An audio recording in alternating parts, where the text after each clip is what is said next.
Christina, you ready? Very good. So, good morning, everybody. This is the Transportation Committee of the Sacramento Area Council of Governments meeting Thursday, April 7th.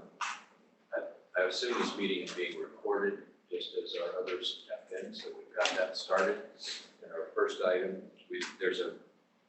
we are conducting this meeting in person, but with several remote locations. And Kirk Trost tells us that this is all legal, so we'll proceed. Right, Kirk? Yes, correct. Very good. So we'll start with the Pledge of Allegiance. Director Brandt, would you like to? I think we've got it. Looking for a little DIY. We have a flag on the screen. Hey, you have options. I pledge allegiance to the flag of the United States of America and to the republic for which it stands, one nation, under God, indivisible, with liberty and justice for all. Thank you very much. Annette, are you going to do us a favor of calling me out? Yes, thank you. And just before I start that, just a couple of housekeeping items.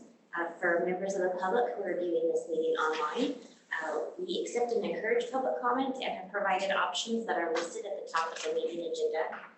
And then for our committee members attending in person, we've already explained our microphones. You don't need to move those, but you do need to turn them on to speak. And then also we'll note that we install cameras in our board meeting room so that you are on camera. And for our committee members participating online, thank you for joining us today. We'd ask that you mute your devices when you're not speaking and use the raise hand features so that we can see when you'd like to comment. Thank you. I'll go ahead and take roll. Please indicate your attendance when I call your name. Director Branscombe. Here. Gog. Yes. Ledesma for Guerrero absent. Jennings absent. Joyner. Here. Lozano. Here. Sander absent. Chenier. Here. Spokley. Absent Soon. Absent Vice Chair Bradford. Here. Vice Chair Desmond. Here. Chair Saylor. Here. And ex officio member Fong for Benny Paw. Here. Thank you. It looks like Director Guerrero is on the call with us. Oh, thank you. For the record, I'll make sure she's noted her attendance. And Spokley just walked in. Okay, very good. Thank you. And we have a quorum. So that brings us to public communications. Is there anyone who'd like to address the Transportation Committee at this time? No one present. Is there anyone on the call? No, there's no one online for public comment. That brings us to the consent calendar. There are 3 items on the consent calendar. Is there anything to move? No. Okay, is there a motion? Move to approve consent. Sorry. Motion by Director Cog and second by Director Branscombe. I guess we call roll because you still have the rule. Yes, thank you. I'll go ahead and do that now. Director Branscombe. Aye. Gog. Yes. Guerrero. Director Guerrero, can you indicate your vote, please?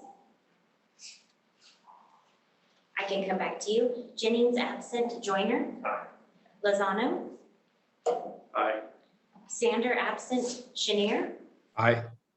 Spokley. Yes. Soon. Absent Vice Chair Bradford. Aye. Vice Chair Desmond. Aye. Chair Saylor. Aye. And then coming back again to you, Director Guerrero, can you please indicate your vote? Okay, I'll let the record show that she's absent for that, but motion carries. Very good. That brings us to item 4, the 22-23 regional funding round budget and revolving match for guidelines. Someone else. That's Chris Norrie. Okay, Chris, there you are. Yes, good morning, Chair and members of the committee. Give me a second, I'll share my screen.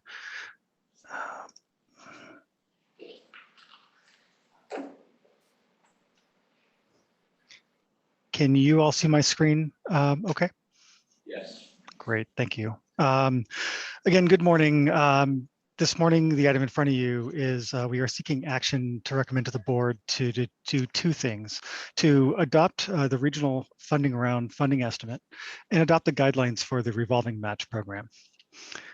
On average, SYCOG is allocated between $65 and $66 million annually through a combination of state and federal sources. Um, For this round, we are recommending to program 2 years of funding for a total of $130 million. And those would represent the 2 years of apportionments for FY 2025 and 26. In past funding rounds, SYCOG has programmed up to 3 years of apportionment for this program. And for reference, for comparison, the last funding round, we programmed 3 years for a total of 194 million. But since we did that last round, staff is recommending a 2-year round for this cycle. It is important to note for this amount that this estimate does not include how the new funding from the bipartisan infrastructure law will affect the apportionment. The state is still working through that analysis. It has not completed it. And because of that, staff is anticipating to return to this committee and the board with an updated estimate prior to the call for projects for the regional funding core programs in this fall.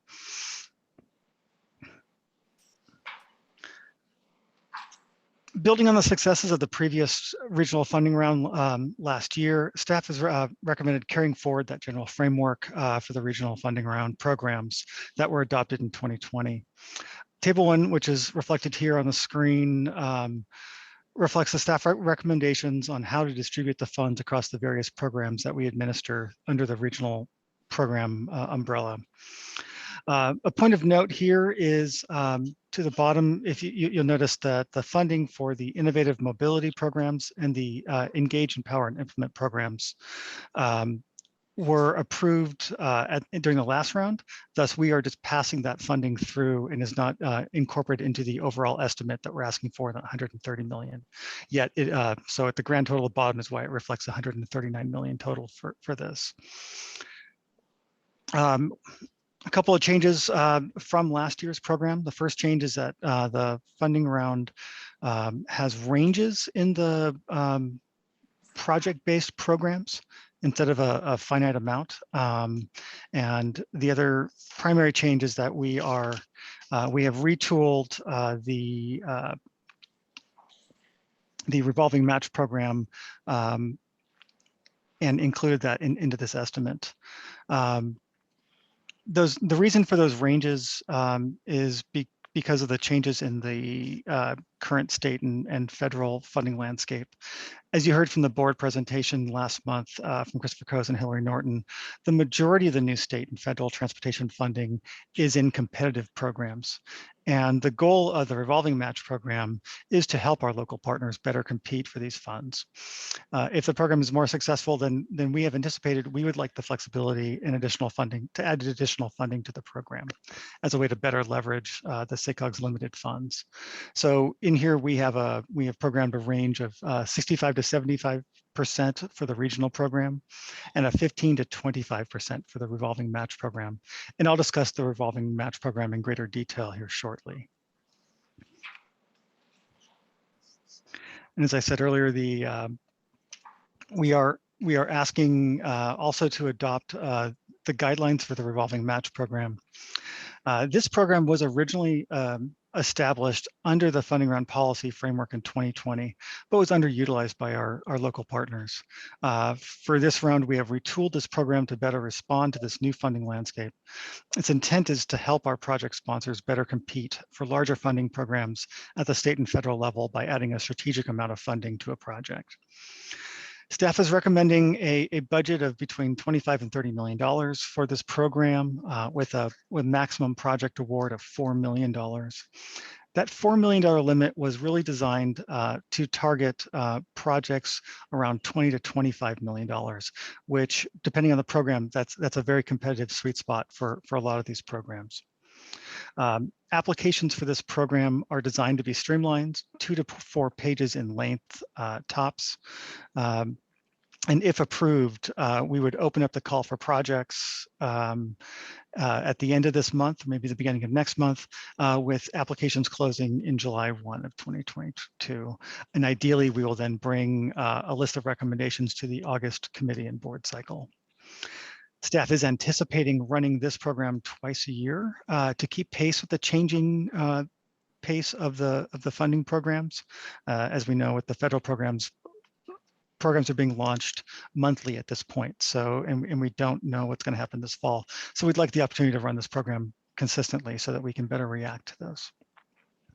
To be eligible for this program, a jurisdiction and a project needs to be within the 4-county region and eligible under the federal aid programs that fund this program. We would like them to identify a specific funding program, and they need to meet the requirements for that program. We'd like them to be prioritized by the sponsor in an approved planning document to illustrate that it is a regional or it is a local priority or regional priority. And projects that are designed to construct new general purpose unmanaged road or highway capacity are not eligible for this program at this time. We will be prioritizing the applications that are submitted to us based on these performance outcomes.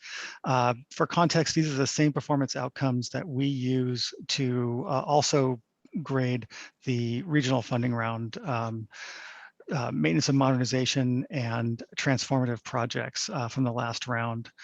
The only addition to this that we did not use in the last round was how the project specifically supports equity. And these outcomes are derived directly from the PPA tool, but we also allow a small section of narrative to allow jurisdictions to better describe their project if it is not encapsulated in these outcomes. So since this is a new program, we do anticipate on every 6-month cycle that we return that we'll be making some slight revisions to this program to periodically so that we can ensure that the program is effective and really meets the needs of our region and our partner agencies. Staff has been doing some outreach for this program. We have done some one-on-one meetings with local partners to make them aware of this. We've also presented at SYCOG's regional planning partnership meeting, which has a fairly wide breadth of staff from around the region.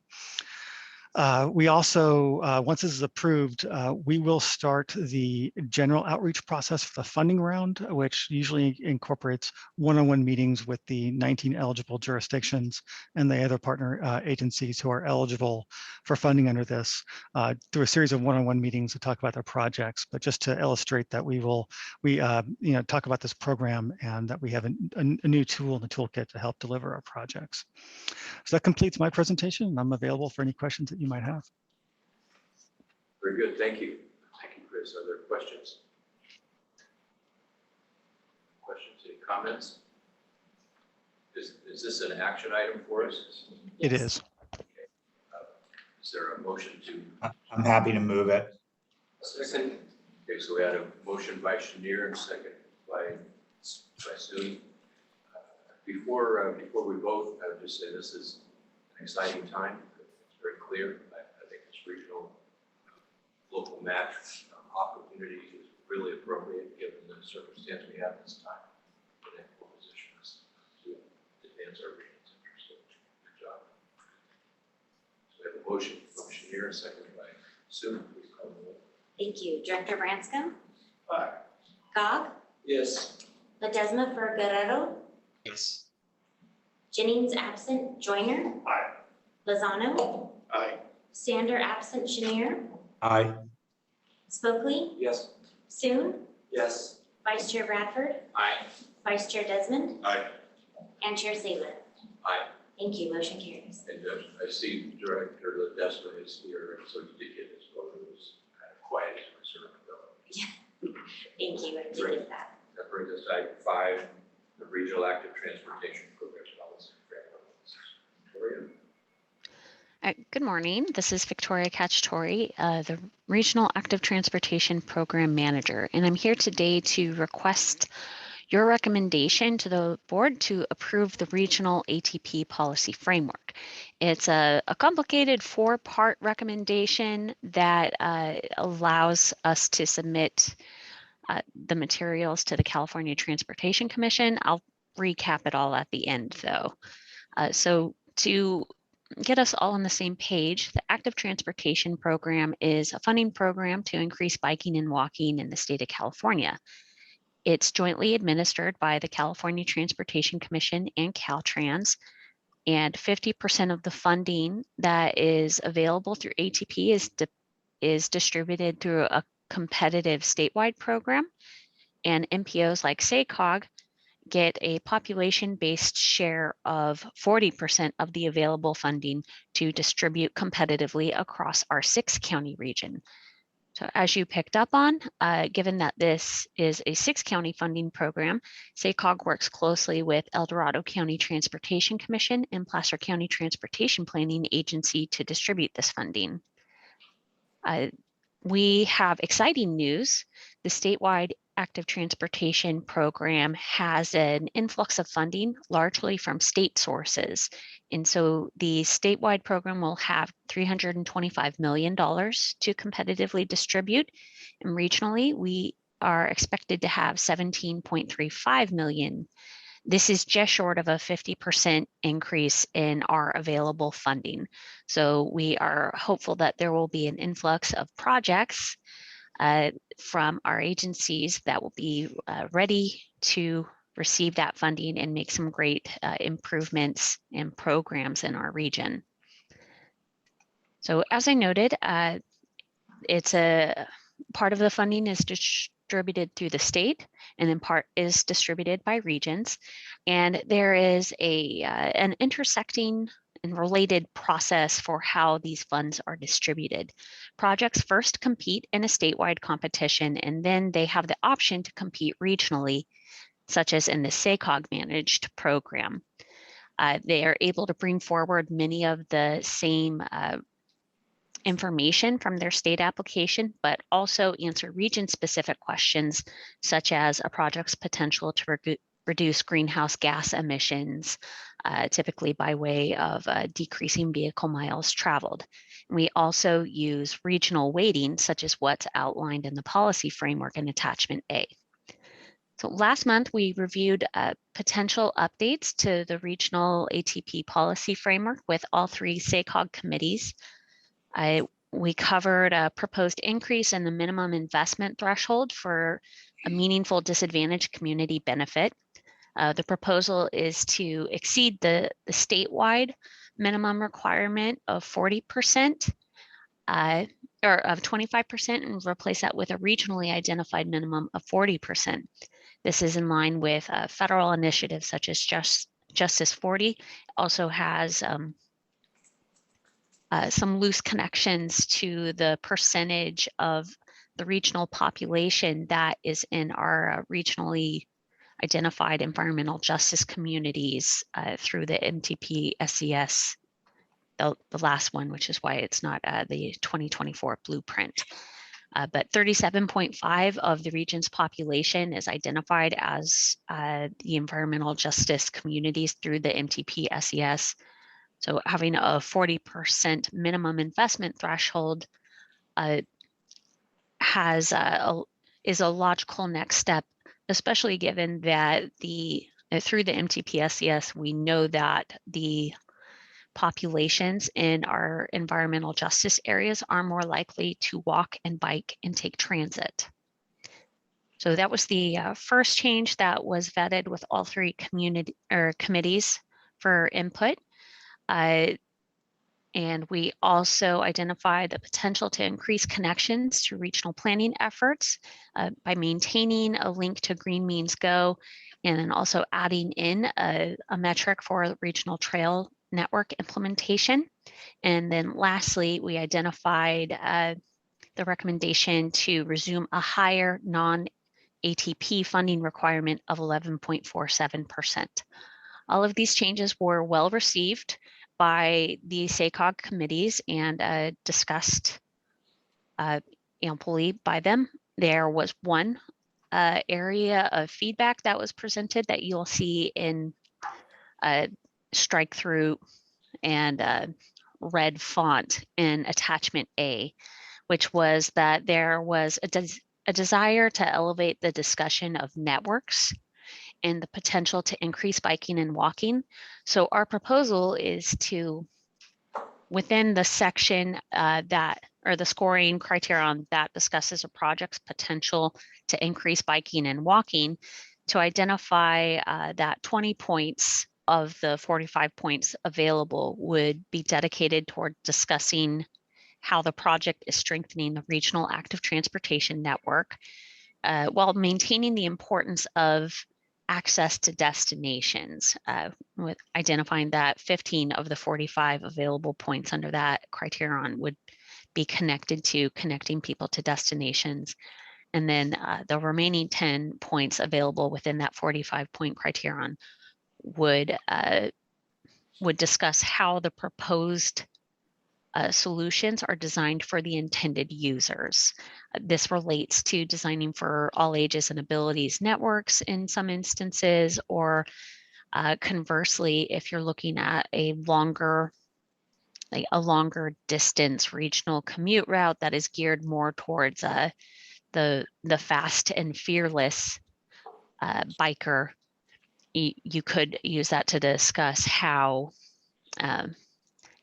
the designed project is meant to serve that group. New piece within this is attachment C outlines the deadlines and also takes note of some California Transportation Commission deadlines for SYCOG. May 13th is our deadline for us to submit a regional policy framework to the CTC for them to be able to consider it at their June meeting for adoption or rejection. We also outline a schedule that would have regional ATP applications due August 18th, which is staggered from the state ATP deadline of June 15th. And so that includes the discussion for, or my part of the discussion for this item. And I would leave with a request for the recommendation that the Transportation Committee recommend to the board the approval of the 2023 Regional ATP Policy Framework, and then authorizing staff to submit that framework, and then also allowing for a series of contingent actions, such as allowing the executive director to issue a call for projects once CTC adopts the policy framework, and then also creating a series, creating the space for an action of the executive director to work with the chairs and vice chairs of the SYCOG board and transportation committee if the CTC requests any changes to the final regional ATP guidelines. And with that, I'll take any questions. Thank you. Very clear presentation of a very complex set of material. You boiled it down to what we need to do. So I appreciate that. Are there any questions of Victoria? Okay, I don't see any questions. Do we have any public commenters? There's no public comment. Very good. Is there a motion? Move to approve item 5. Second. Okay, very good. So we have a motion from Director COG and second from Director Desmond to approve the several items of the recommendation. Thank you. Director Branscombe? Aye. Cobb? Yes. Ledesma for Guerrero? Aye. Jennings absent, Joyner? Yes. Lozano? Aye. Sander absent, Chenier? Aye. Spokley? Yes. Soon? Aye. Vice Chair Bradford? Aye. Vice Chair Desmond? Aye. And Chair Saylor? Aye. Thank you. Motion carries. Very good. So we move to item 6, which is the regional trail network draft. And the prioritization framework. This is also Victoria. It's still me. Please give me a moment to pull up the presentation so I can share that.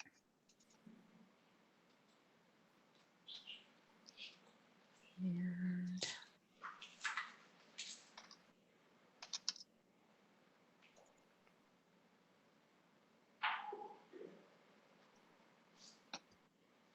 so I am here to share the latest, and this is an action request for the draft final regional trail network and prioritization framework.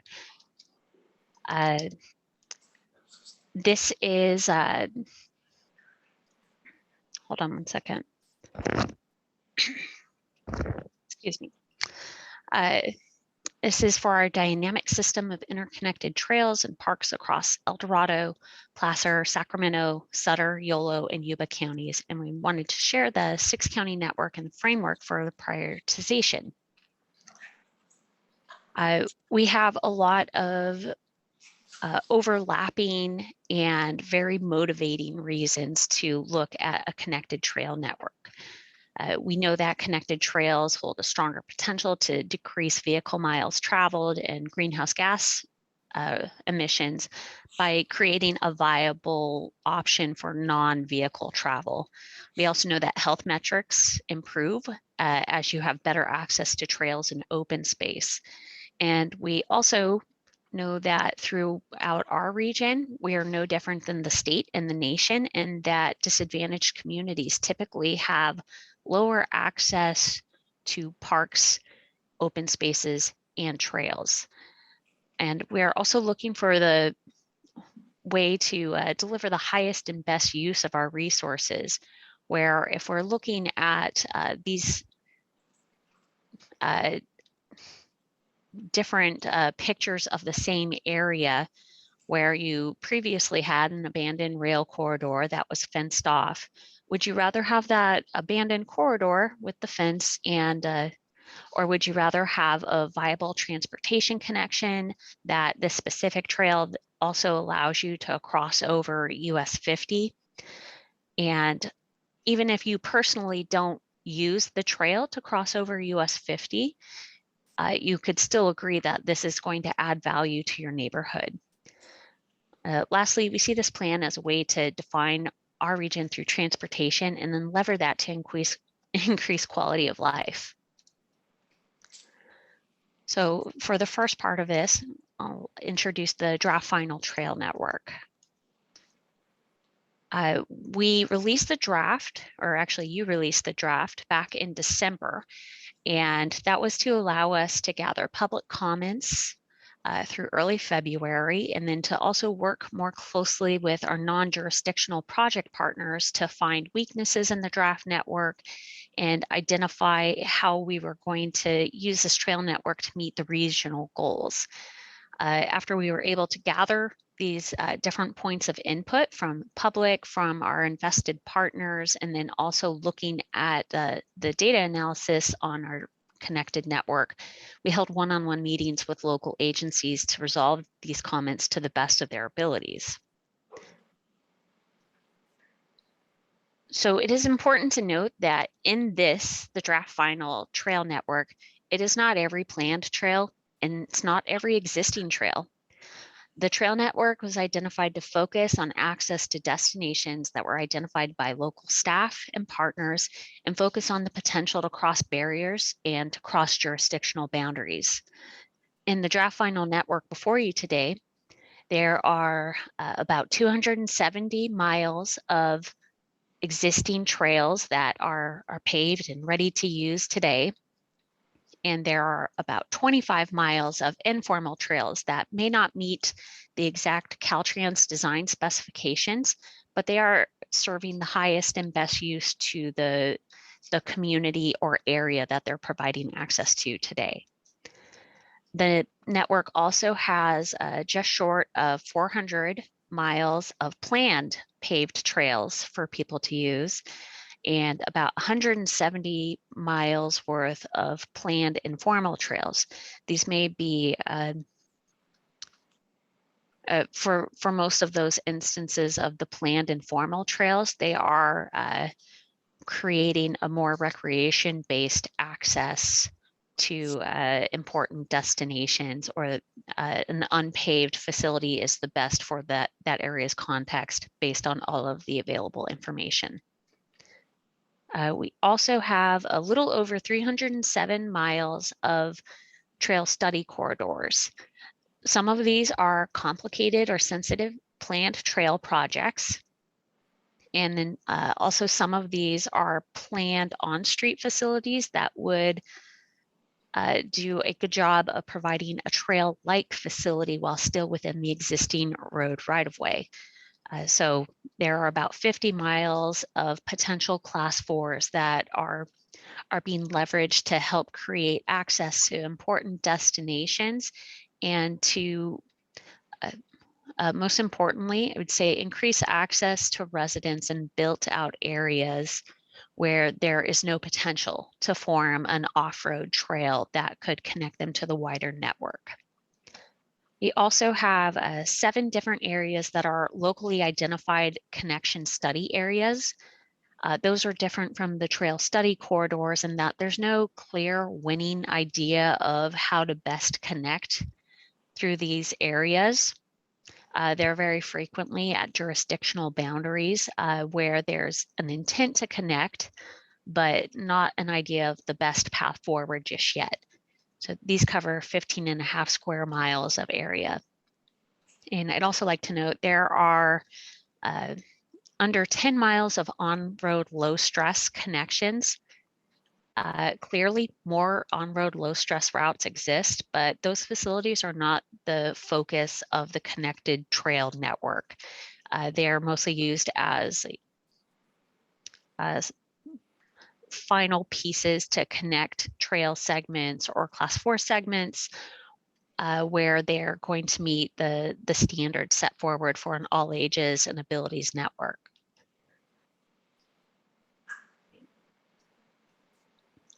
So to recap on how we did on achieving the network metrics that we have been using since June of 2021 to guide the network identification.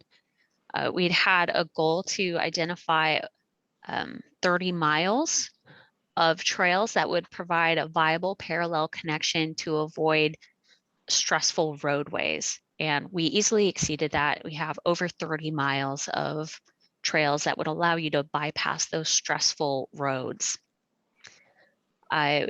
We'd also had a goal to connect gathering centers across all 6 counties and also to connect to significant parks and spaces. We were able to achieve that metric as well. We have notable connections such as to Deer Creek Hills in Sacramento County, to Feather River Parkway within Sutter County, to Yuba Goldfields in Yuba County, apologies, to the Folsom State Recreation Area, Mahaney Regional Park and Placer, and then also to important gathering centers such as like Plumas Street Business District in Yuba City, connecting to downtown and midtown in Sacramento, and also to some anticipated future gathering areas. And for recreation, we had the goal to double the mileage to landmark features, and we were able to achieve that metric as well by with there being over 100 miles of existing trails that would serve a recreational purpose, and that we would be looking at adding at minimum another 100 of mileage to help bolster that network and achieve recreational goals. The areas where we still did well, but it was a bit more of a struggle, are under these metrics. So within safety, we had a goal to identify 30 miles of parallel trail connections that would help you avoid roadways where people biking and walking are being struck. So you have a recorded history of bike ped crashes, or high crash roadways such as identified from local safety plans or systemic analyses. We were only able to find roughly 25 miles of safety advancing connections within the trail network. To make it past that 30-mile goal, we needed to pull in the trail study corridors. Excuse me, Victoria, we have a question. Yes. What's the significance of the color codes? I will, the color codes on this picture?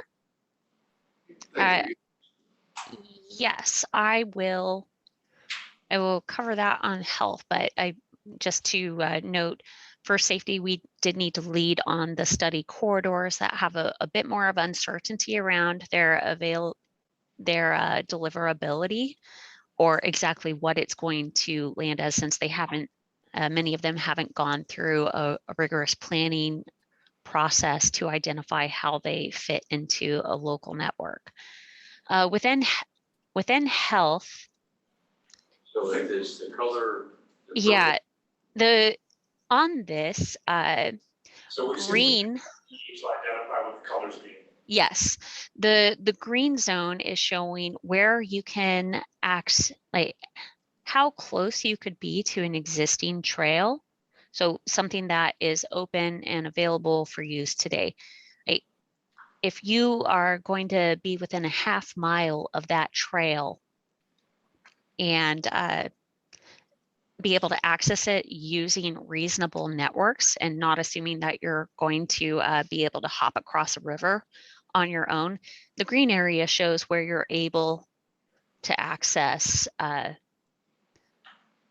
or like what areas are able to travel a half mile, not as the crow flies. So using road networks, not crossing rivers, not crossing freeways if no connection exists.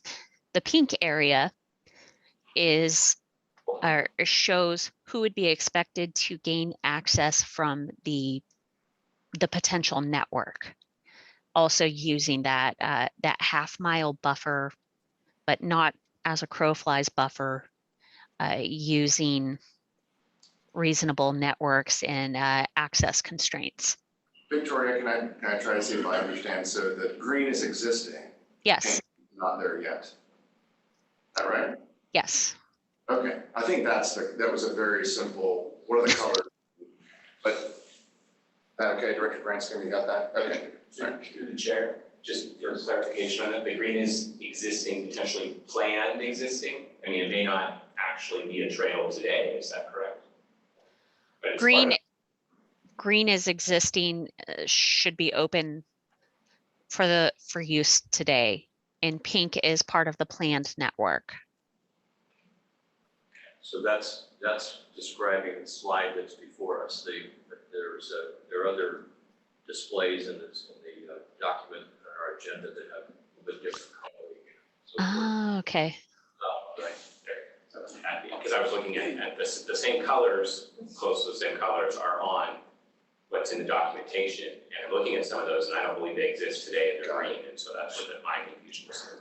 Oh, yes, I apologize for that inconsistency in colors. I do know better. I know that I should have consistent colors throughout the presentation. I apologize. Yes, Mr. Soon, you want to call, I think that's chartreuse, not purple. I think well, to be fair to Victoria, if you go to the link if you go to the link that actually has the flag map, there are several different colors to Dr. Bradford's point. There's two shades of green, one for existing and one for planned.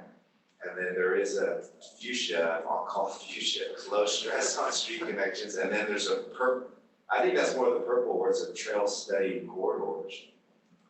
So anyway, my point is there's a more in-depth legend in the I was waiting for some color commentaries. Well, Victoria. He went there.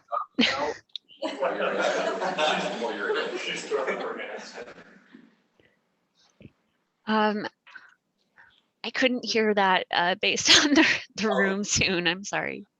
I think Darren was helping us see where the legends are available to us, please. Are you about to wrap up so we can see if there's any questions?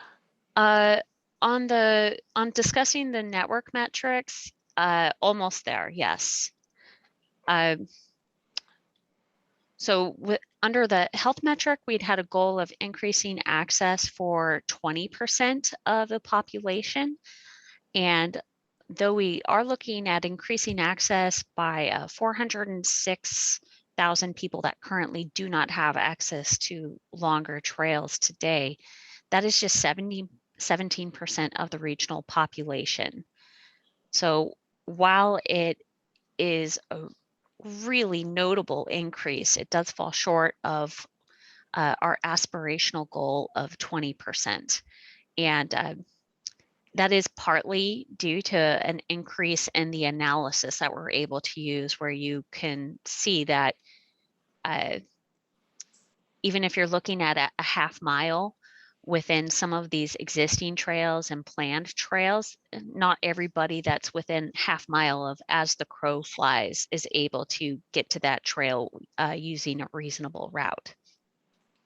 So the connection study areas that I mentioned early will help us partly get closer to that 20% goal. They would potentially have the ability to add access for 30,000 more people. And so we can view that as something to keep aiming for. And lastly, on the goals that we've had set for the network, we wanted to decrease the disparity in access based on whether you are in a lower income community or a non-lower income community. What we had learned before was that you were 30% less likely to have access to a connecting trail if you were in a lower income community. We were able to reduce that disparity from that 30% difference to now you'll see the likelihood in access of 46.3% likelihood if you're in a lower income community compared to 46.9% if you are in a non-lower income community. So that is the first part about the draft regional trail network or draft final regional trail network. And are there any questions on that before we would move on to the second part?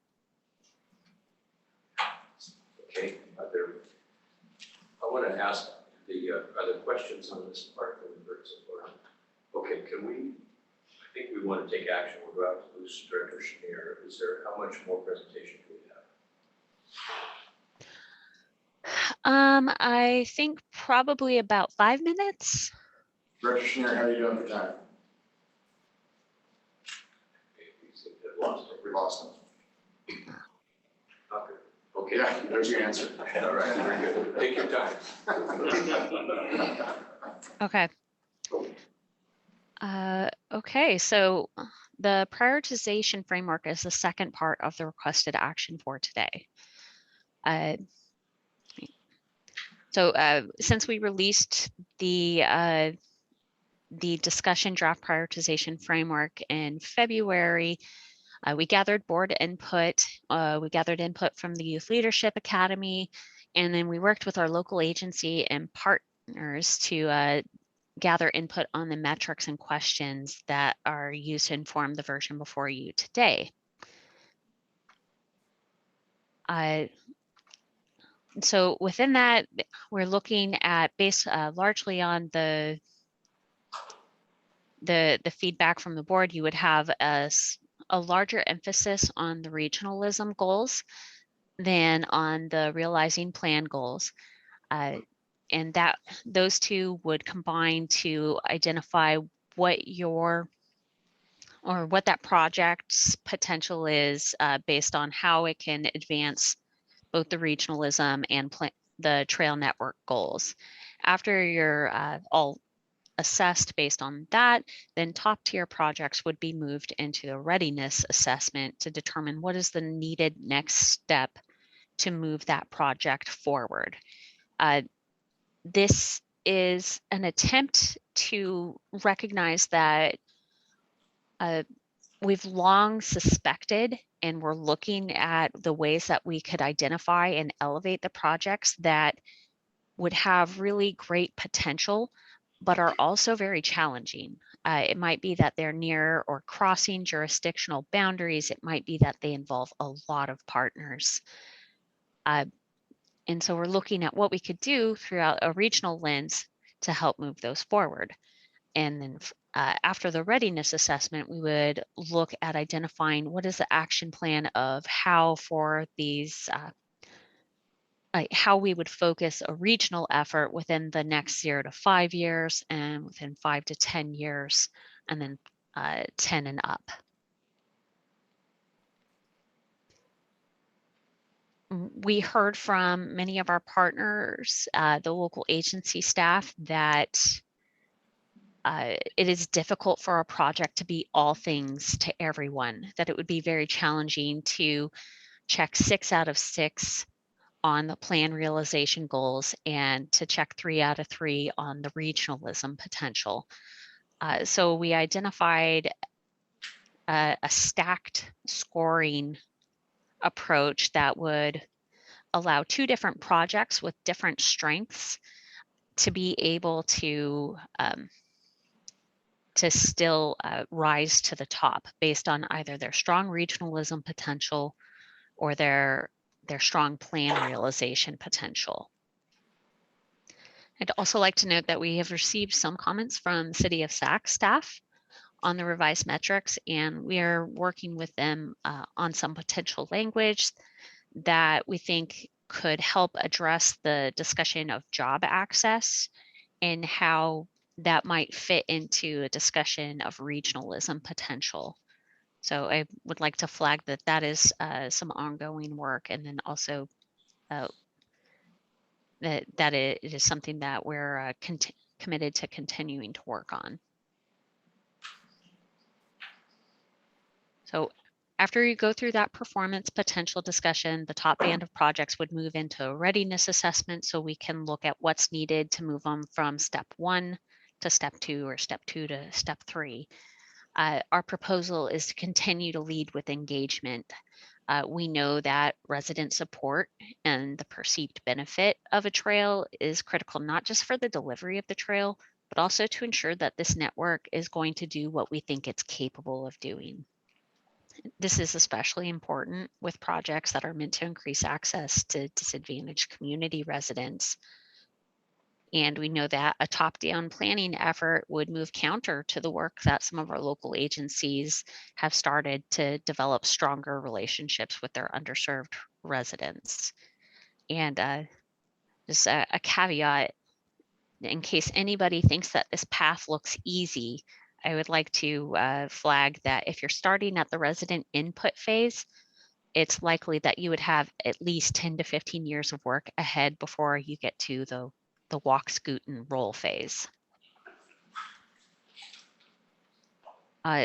So we are looking for a recommendation from the board, or from the Transportation Committee to the board today, but I also acknowledge that we are working on some possible adjustments to the prioritization framework language that could address some of the concerns raised about the types of destinations accessed, and then other concerns that are related to that. And so I would defer, I would say to James and Christina about if there's a best way to phrase a recommendation, if the Transportation Committee would still be willing to recommend that this move forward for an adoption in April. I'd also like to note that we are approaching the end of the grant. This is a Caltrans planning grant that is required to end by June 30th.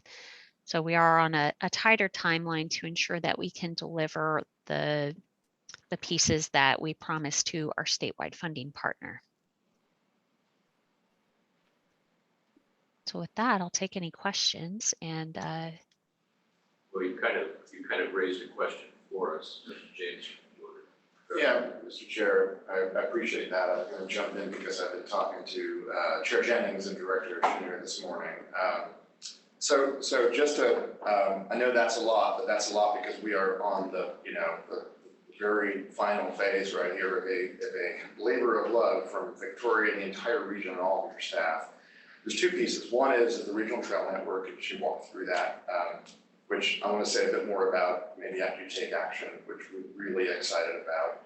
The second is this prioritization criteria, right? And as always, anything around prioritization gets everybody's attention, right? And we are facing, I think, the challenge we always face, which is who's up in the top. So there's 800 miles of trail in this plan, I think, Victoria, give or take. If we could build all 800 miles in the next 12 months, believe me, we'd want to build it. That would be awesome. What we have to do is figure out where are the segments that really need help? Where, even just from Victoria and our staff's perspective, do we want to try to lift a couple of segments that are really, truly these kind of connecting, right? Have this regional benefit that meet the goals of the plan. And so we've definitely heard, I think, some comments from the City of Sacramento staff saying, well, oh, time out, I'm not sure that we see ourselves in those criteria, right? We get this a lot. We've proposed some changes that we sent back to them this morning. What I would suggest, only because we have a grant deliverable, we've got to wrap this thing up in June, is that if you could move this morning, we will commit to working with the city staff before the board meeting and laying out for all of you at the board meeting. I know that gives you maybe a little bit like, I'd like to see what I'm voting on. I understand that, Director Joyner. So that's just a way to do this. So it sits at the board and we'll have to just come back and present this to the board and tell you kind of what we've done, right? I do want to say, I'm not trying to downplay the importance of prioritization, but I don't think, and I think we probably just need to be clear about this. I don't think when we're talking about prioritization in this case, we're saying, if you're at the bottom of the list, you're not getting funded. Like I said, we'd love to fund this whole thing and get it built tomorrow. What we are saying is, where are those places, those segments that there's a lot of hard to build stuff in here. I saw you all kind of, recoil when Victoria said you're 15 years out if you're at the very beginning of that, right? But there's a lot of segments that are really important to the region as connections that need help. And we want to help as many as we can, but we've got to focus. And that's the sort of the intent behind the prioritization. It is not to say we're going to hold you back, whether it's the city of Sacramento or anybody, from going to get state funding or federal funding.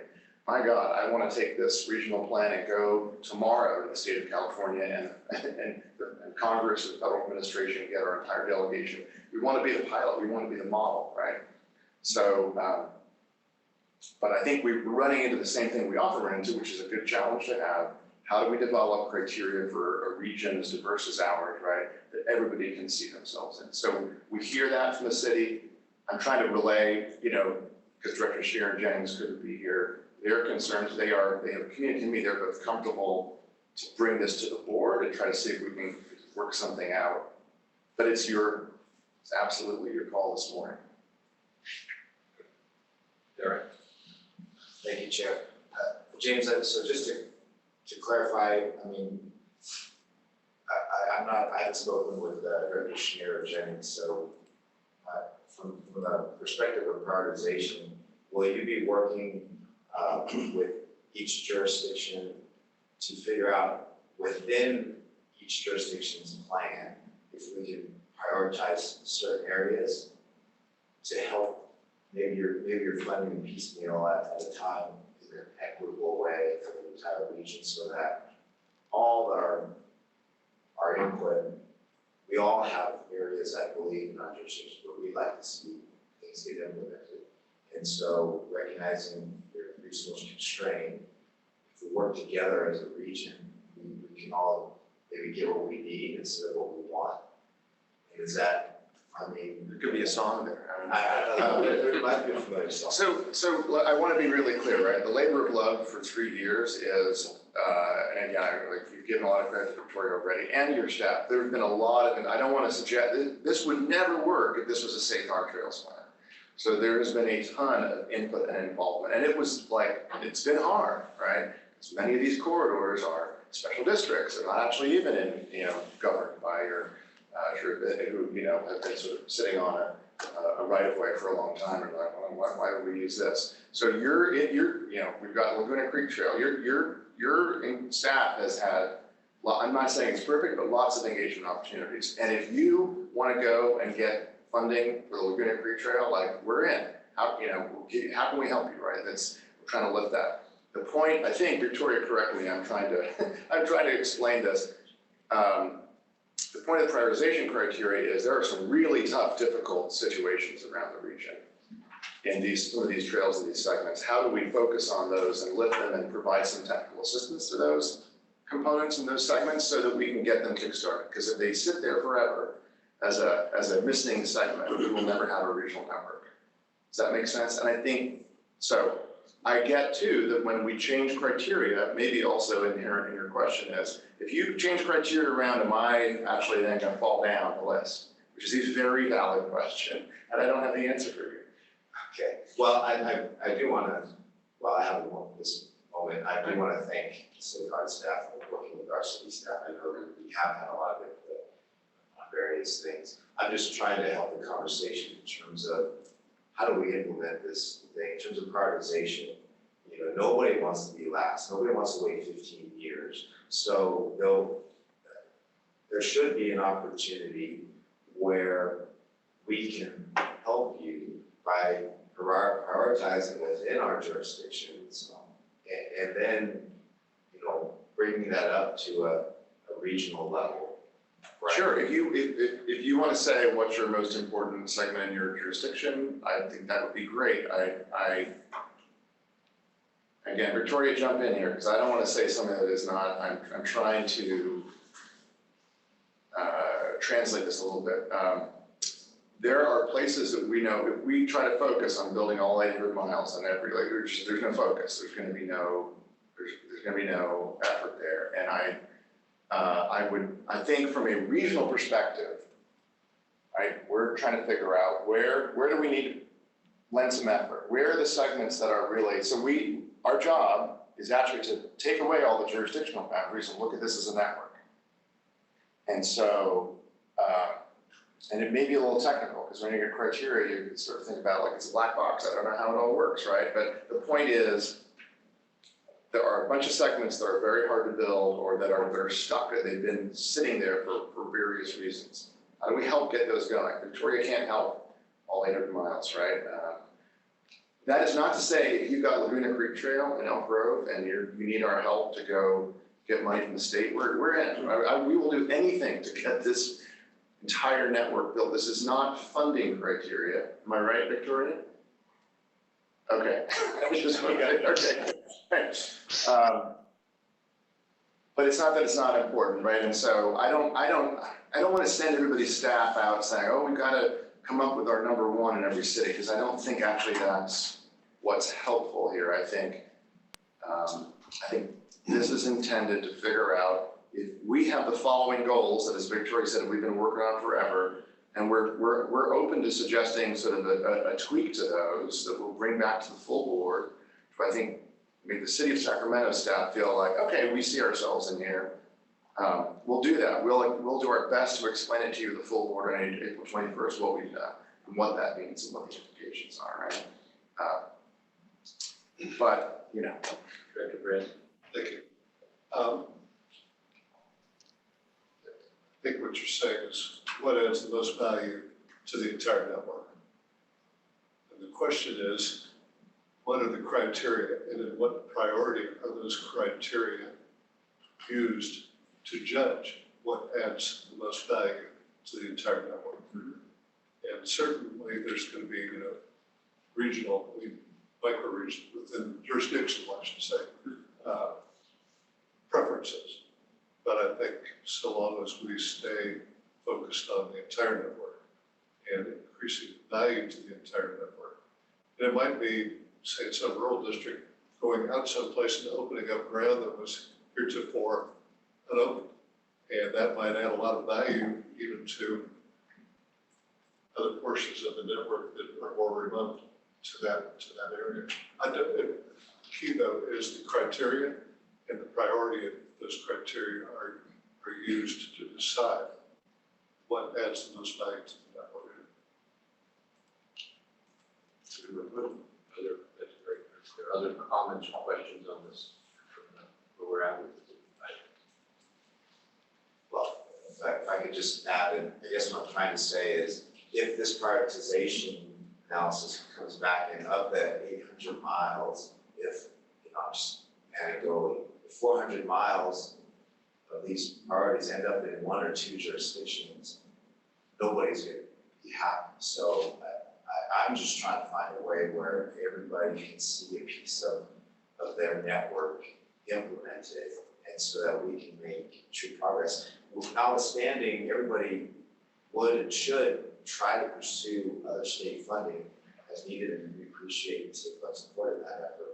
but coming together as a plan, you know, we get prioritized on things, but if, you know, look, I wouldn't feel good myself if the entire Laguna Creek Trail was funded, but something in Sacramento County wasn't, you know, getting funded. Maybe Laguna Creek Trail met all the parties better than, you know, in Director Desmond's district. But I personally would not feel right about that. So I feel like we would all appreciate this plan if everyone's able to implement. Let me say something at the risk of downplaying the importance of prioritization. Probably far more important than prioritization is each of you in your jurisdiction advocate for this. The most important thing here is to not let this be a plan that just sits, that in 10 years we look back and like, whatever happened to the trail? That's the most important thing. And yeah, our job as a regional agency is to look to blur the jurisdictional boundaries. And if that analysis says, oh, it's all in downtown Sacramento, you ask very obvious questions like, how come it's all in downtown? Or if it's all in Marysville, you might say, why is it all in Marysville? I'm hoping we'll have an answer for you. This is not a funding criteria. This is where are the segments that need the most help that will advance the goals that we should put limited resources and time and effort to help. We want all of you. This plan will not happen unless all of you become champions. And by the way, May 20th is the big rollout. We're doing local press events. Honestly, right? We need an implementation strategy on this. You've all got bridges across hazards and barriers and natural features like rivers. Could we do a mass procurement to actually buy those, you know, in mass because it's far cheaper, right? Those are I don't want to downplay prioritization. I want to upplay what the other struggles we have here, and I want to keep your engagement and your questions going throughout this year and the next 5. So I'm not going to downplay prioritization. You can ask all the questions you want if it comes back, and certainly at the board meeting, and if we change that criteria. But I do think there are other even bigger challenges here and hurdles. And just say, I think this is a classic conversation for us. It's a classic topic. This the whole is greater than some of the parts kind of conversation. Yeah. I think Director Grant's a very good conversation. A little puzzled by what the topics that City of Sacramento representatives may be concerned about. Well, so just puzzled by. Yeah, I don't want to. We're working with them, and I don't want to. I mean, they're welcome to make public comment, or and so I think it's it's the same concerns you all raised. Do you see us? Are we important? Are our priorities going to be the region's priorities? That's the essence of it, right? And if we don't have a regional trail network that includes the urban core, right? Then that's not going to be a great network either. So we want to help. We want to build out that. I mean, can you imagine getting from downtown down to Isleton through the Delta and a trail network through the Delta? Fantastic. That comes through the city of Sacramento. So I don't want to put words in their mouth. We're just trying to work with them on the criteria that they want to, so they can see themselves. So then, when you're referring to criteria, is that under attachment C? Victoria, do you want to say a little bit more here on the specifics? Yes, I think that there's a considerable discussion around like regional scale destinations, such as access to regional attractors for entertainment, regional job centers. There's also a discussion about our revised framework from the February draft gave a greater significance to the potential to work with your neighboring city or your neighboring county. And so there is a concern that more heavily weighting that partnership potential or the need for partnerships would create an obstacle for larger jurisdictions. So I think that would be the summary of the issues, in addition to just like some general questions about how prioritization and how assigning goal alignment goes. I think that the discussion of how trail segments support different goals has been a conversation that we've been conducting with cities and counties since last summer, of discussing what are the important destinations in your community, or where have you heard that people want to go. And that's how we were able to identify these locally important community gathering centers, in addition to what we had learned from our survey about values and trail connections. So we've had a lot of conversations with like different cities and counties about how their trail segments achieve or support the goals of the network since last summer. Really, the new part of this discussion is or are the batch of questions under regionalism.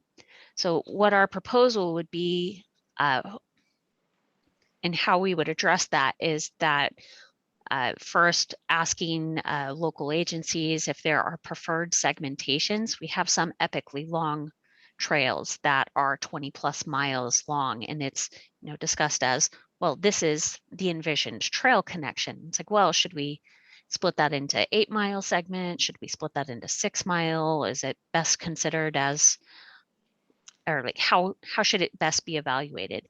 Checking those assumptions with local staff within SYCOG, doing a sort of first pass on the questions under regionalism, and then vetting those responses or those suppositions with local agency staff to see if we were right or not, but providing the input for learning more about the opportunities for collaboration, or being able to see like where there is a really strong potential if you're able to like combine what maybe a city or a county has historically thought of as 2 smaller trail projects.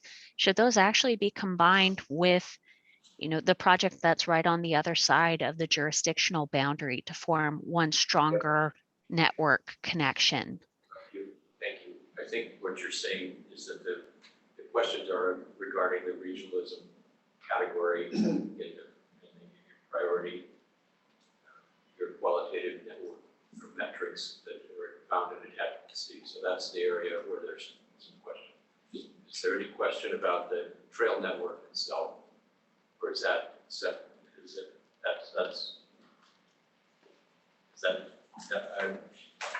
because there are. I think the remaining questions from the city of Sacramento are on the prioritization criteria. We did have some stuff I think we cleared up. Okay. And I hope everybody appreciates when any of your staff raises any concerns like this, right? We'll take them seriously. We'll listen. We've suggested some tweaks, and that just went out this morning. And so that's in some ways why we're asking for a little bit of time between now and the full board. We would do that for any of you. But we also have to balance, right? What we're trying to accomplish as a region, what we're trying to accomplish as a network. So, That's a quick question. So I presume staff is going to make a presentation of recommendations. yeah, at the board And those meeting. recommendations, I presume, just in general terms, will be features that will add most to the entire network. You're looking at it, this staff is looking at trail network as a single network that encompasses the region. Yeah. And so they're looking at the additions or changes, what have you, that will add the most value. Yeah, and that I think that is generally I just want to understand the process. Yeah, and as you said, Dr. Branscombe, right, the devil's in the details, right? So in those criteria, you walked through very eloquently before. I think that's what we're trying to, okay, could we tweak those so that we still see some of these segments, but maybe the city of Sacramento also sees that it's in there as well. That's our challenge. So if you're willing to adopt this and move it, stay tuned, that we will give you a full presentation to the April board and try to give you, right, how we're striking this balance. Well, with that being the case, then I will approach this with the the regional trail network is the #1 priority. Obviously, well, everybody has jurisdictional preferences, but I think as a board here, we should be committed to the entire region. I think we're getting close to any time for a motion. So, and I'll second with just the, that's exactly what I was getting at, is that in this case, it's Sacramento that may not see itself in this prioritization. So we have to find a way that maybe even if they didn't wind up high on that priority list, that parts of it would be elevated to being included. So we would find a way to get everybody something, give them, you know, what they need. So We will endeavor to strike that balance, right? Yeah, We don't believe, let people ride a bike and stop at a jurisdictional boundary and turn around. Right. Ever, I've right? seen that. Let's see, the recommendation here is that we approve the final regional trail network as a prioritization framework. The only caveat is that there's additional work to be done between now and the time of the report to refine, distill, respond to different jurisdictions on the prioritization. Is there And I think I would ask that that caveat be noted in the staff report as it goes to the full board so that they know. that this is coming, that we didn't see the final prioritization framework here. Yes. So that recommendation is, shall we say? Okay, so is that a motion? Sorry. So, is there any further discussion? Let me understand what it is. So we have a motion from Joyner and a second from Branscombe. Thank you, Director Branscombe. Yes. Gog, Yes. Ledesma, Figueroa. Yes. Jennings absent, Joyner. Yes. Lozano. Aye. Sander absent, Chenier. Absent, Stokely. Yes. Soon. Aye. Vice Chair Bradford. Aye. Vice Chair Desmond. Aye. And Chair Saylor. Aye. Motion carries. Chair Saylor, can I just say one thing, kind of per the, where I was heading earlier. Friday, May 20th, May is Bike Month, as you know. Friday, May We were all chuckling, we knew that's what it was. Friday, May 20th, we want to see as many of you out on trails, on bikes, walking, press events, so stay tuned for that. This is, we'll if the board approves the trail network, not the prioritization criteria, actually, that'll keep going on a separate path. But on the network, we're going to make that into a full-blown plan. Got some great graphics, and we want to make this thing sing. So Friday, May 20th, please join us. And I know you know this because this committee has spent a lot of time in the Trails Network, but the potential benefits of a truly regional network. Last summer happened to go to Greenville, South Carolina, the Swamp Rabbit Trail. If you've ever been to Greenville, South Carolina, look at what has happened as a result of the trail that they have built there. The Beltline, the old freight rail, the circular around Atlanta, which they're now turning into a trail. I tried to get a reservation at a restaurant with my family on a Sunday evening. We had to eat at 9:30. And why are you so busy on a Sunday evening? Well, it's Sunday on the Beltline. People are out, and sure enough, the entire world was walking that Beltline on a Sunday evening last July in Atlanta. It's amazing what can happen. And so I asked again that you've got a lot of work in front of you. We have a lot of work in front of us to make this a reality. And we always appreciate good debate on the regional. It's good to have you back in person and debating, regional topics like you just did. But we're really excited about this, and this is like step one of a lot of effort that's got to be put into it. I really want to appreciate again Victoria for all of her work, all of your staff. Some of these utility districts and reclamation and flood control that frankly we've talked to for the first time, and it's been a very important effort at regional collaboration. So just want to give a big shout out to Victoria. Great, thank you. Thanks for your ongoing vision and articulation. And I have to jump to a hearing in Rockland with the California Transportation Commission, HCD, and the Air Resources Board about Green Means Go and regional greenhouse gas targets. City of Marysville is joining me in this endeavor to talk about why our region is so special and innovative and why we need investment. So that's why I'm leaving early. Let's go to item 7 then. Good luck. 7 is the Jose Luis. Yeah, Jose Luis will be presenting, and just one item to note, it's listed as 5 minutes in your agenda, but I think Jose Luis is giving you a little bit more time to go through everything that he wants to talk through, so just wanted to highlight that for you. Okay. Good morning still. Hi, everyone. Jose Luis Caceres here, just down the hall. In case you don't know me, I am the team manager for the project delivery team. I help get your transportation projects, your future bike ped projects delivered, and I work with your public works staff. Today's presentation is just for information. The question is, how did we do last year in terms of delivery of our program, CMAQ and RSTP funds? So I'm going to throw up a PowerPoint here.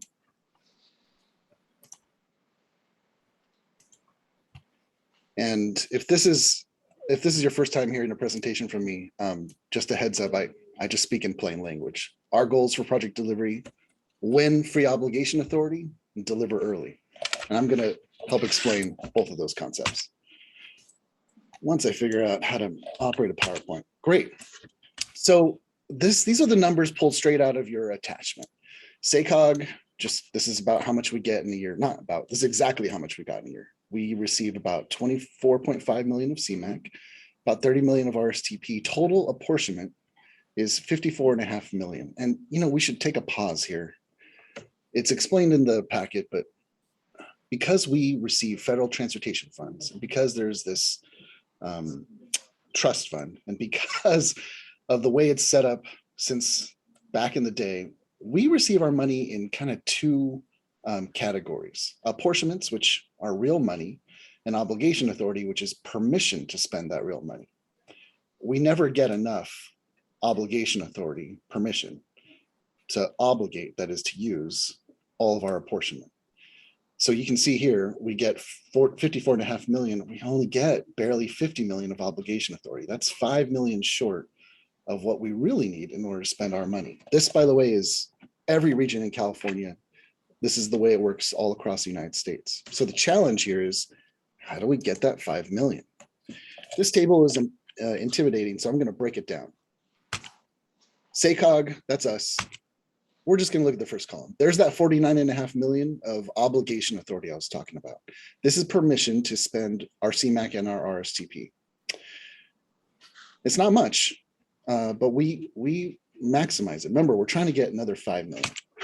Well, there's this adjustment. See, the year before, we went and used up obligation authority that belonged to other regions. You can see other regions didn't, well, I don't know if you can understand, but Riverside right above us, they get 60 million a year. They only used 40 million the year before. So what happens is we use their obligation authority, and at the beginning of the year, we have to pay them back. This hurts me every time, but this is how much we pay for Caltrans to do their federal job across California. Comes right at the top. Head over a few columns. So our adjusted OA, this is our obligation authority that we actually have available, is 27 million. This is last year. Remember, we have 55 million of apportionments to spend. It's not enough permission, but there are other regions that don't use theirs. And there's this free-for-all that happens across the state, and we get to use the obligation authority of other regions. That actually happens here. You can see that we ended up obligating $69 million of obligation authority, even though we only had 27. That means we essentially borrowed 43 million of obligation authority from other regions. We had the highest percentage of OA delivered to OA, available, 255%. Now, this is where the exciting part happens. Maybe it's exciting for me. We received 22.5 million of obligation authority as a reward for having over delivered.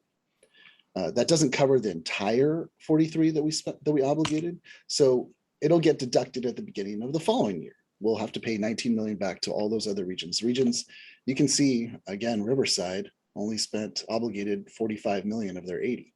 So they get their OA back. Here's the punchline. We wanted 5 million, we got 22.5 million.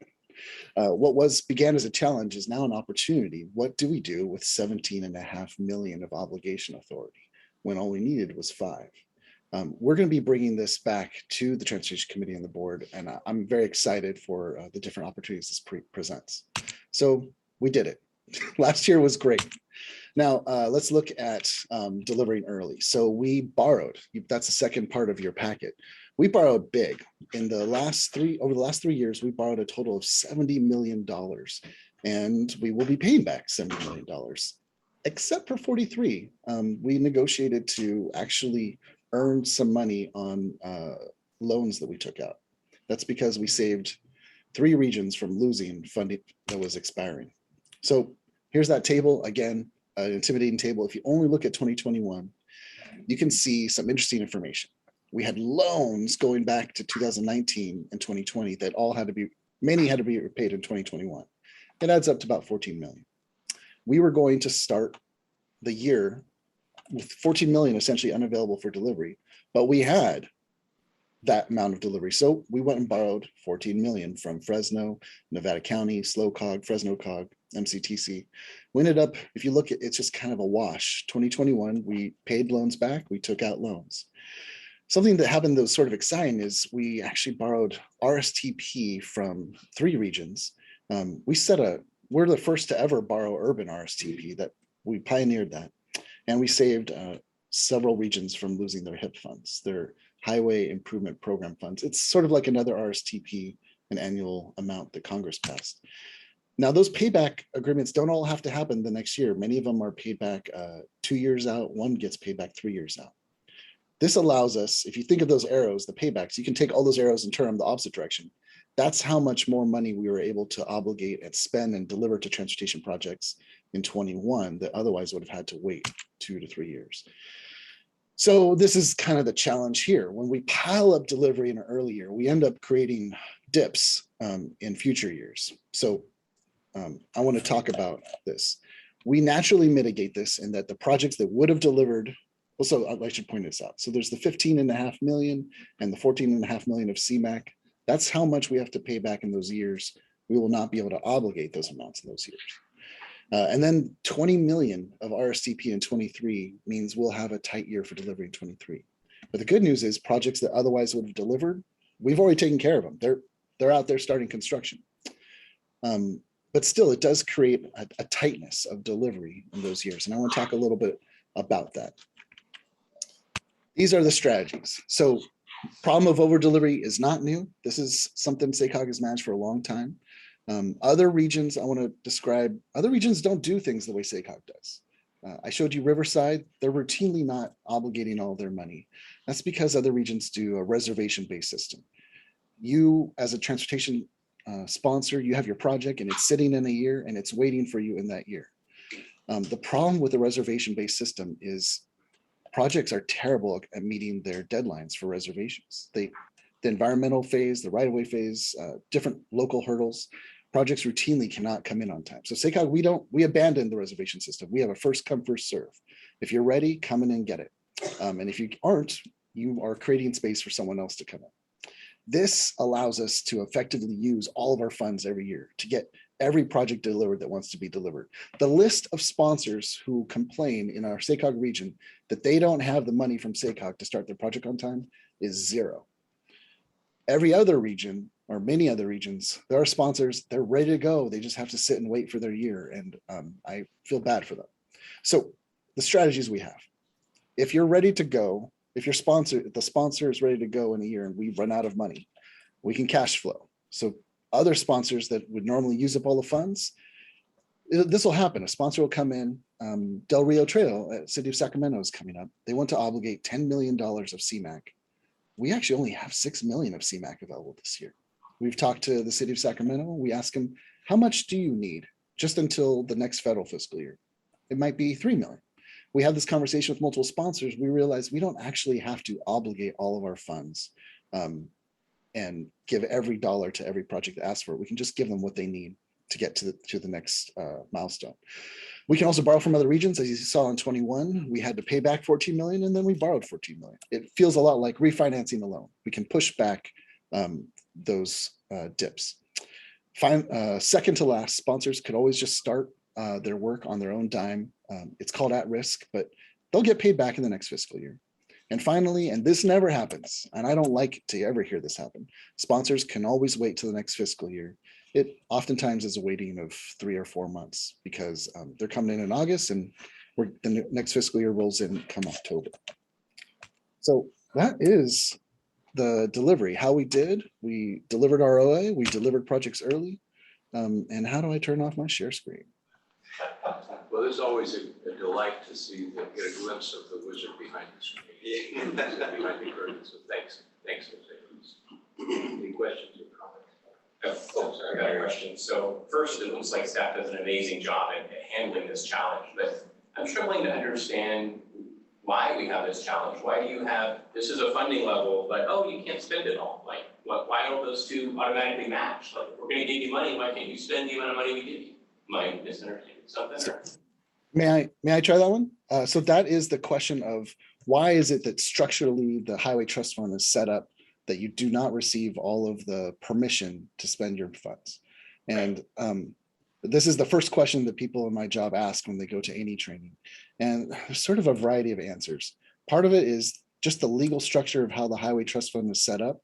They assign dollars to states and protectorates, but they don't actually know how much gas tax they're going to collect in a given year. So it's a way to constrain funding. They can dial up or dial back the obligation authority. But they found out a second kind of advantage to it. Congress can continue to create new silos of transportation funds. They can create a safety one, they can create a bike one, they can create a highway one and a bridge one, but they all share obligation authority. So if you as a state, you're really into bridges, you can dial up your bridge spending and dial down your safety spending or your bike ped spending. Or if you're really into another silo, you can use up all that silo, or you can bank up your silo over time. And then the obligation authority, I don't know if I made it clear, it turns into a pumpkin after the year. So that's another mechanism. Congress says, if you don't spend it, we're going to take it away from you. So you can keep certain fund types you're not using, but you must deliver a year's worth of obligation authority or give it to some other state. Thank you. Other questions? Quick add on to that. When do you actually receive the cash? The sponsor, the city, the agency delivering the project, or SYCOG? Oh, hold on. SYCOG, is SYCOG a flow through to So I never touch the money. Our finance department doesn't actually handle these millions of dollars. They sit over in the federal treasury. I imagine a stack of dollar bills up to the ceiling. But what happens is cities and counties will authorize the work. They'll get a permission to start reimbursable work. This letter that says anything you do after here, you have budget authority, you got the money, but it's sitting over in the treasury. Then the jurisdiction starts the reimbursable work, and they don't talk to SYCOG. They just work directly through, it's actually Caltrans and Federal Highway Administration, and they turn in invoices and they get paid back. So the money sits at the treasury. SYCOG doesn't actually touch it. Our interaction is that we are deciding which projects get those funds through our funding round, and then we're programming them in the federal tip, showing the public how those funds are going to be used. And then me and my team, we are prioritizing projects for delivery, which, like I said, it's a first come, first served system usually. Thank you. Very good. There, yes. Thank you. Luis, thank you so much for this information. You know, Director Jordan and I were just saying that this is one of the most informative graphs we've ever seen since we've been on here. I just wanted to clarify that the 20 million approximately in 2023, is that a deficit of obligation authority or actual money that we would have to front load to someone else? So it's sort of both. And it almost kind of doesn't matter which, except like you said, like I pointed out, you need both. So we took projects that otherwise would have had to wait, and we took money that we would have had to wait to receive, and we were able to get it from other regions and get those projects delivered earlier. So those projects are now, starting work. In exchange for this, we will be sitting back from the table, letting Caltrans give our equal amount of money back to those regions in those years. So that means that come, let's just talk about 2023. We won't have as much apportionment to obligate. And we've actually already used that OA. Remember how you keep seeing the negative that we keep carrying forward? That is our negative. But it's weird it shows up as a negative, because in the end, we actually have one more obligation authority. My challenge is going to be to calculate and estimate how much extra obligation authority we have. You didn't ask this, and I'm not sure if I made it clear, but we're in a position where we have obligation authority more than what we actually need for our apportionments. And out there are dozens of regions with more apportionments and not enough obligation authority. If we can come together, we can get some more money, and so can they. And we'll be in an excellent bargaining position where there's multiple regions that would love extra OA. Thank you. Okay, very good.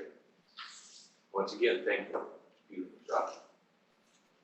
This is not for action, so this is for us to ponder and appreciate. So that brings us to receive and file item 8 and other matters. Yeah, thank you. So in your packet, I believe everyone had received and will continue to receive what we have created as the look ahead for major topics that you will be looking at throughout the year. And Director Saylor and Bradford and Desmond and I have spoken to try to find the best way to present this information, not to give everything away, but at least give you a heads up of what you know might be coming so you can be prepared if you need to talk with your staff or talk with us about questions ahead of time. So I just want to bring that to your attention that we're going to be including that, and I think we've got a format that works so you know whether it's action or info, so you know really how much you need to pay attention. But you know, just give you an opportunity to ask any questions way ahead of time if you have any, and we'll try to update it every single month and have more coming out. But this is what we have so far for the next 3 months. So just bring that to your attention, and we welcome any comments. If there's any more additional information you'd like in that would be helpful for you. Thank you so much for doing that. There's a lot of complexity in the work that we do. Every step we can take to make it transparent, give us a key to the empire. Thank you. Anything else for the good of the cause from any of you? Thank you. We're done. Interview. See you next one. Or see you next one. So much better for see you tomorrow. Oh, that's right. See you tomorrow.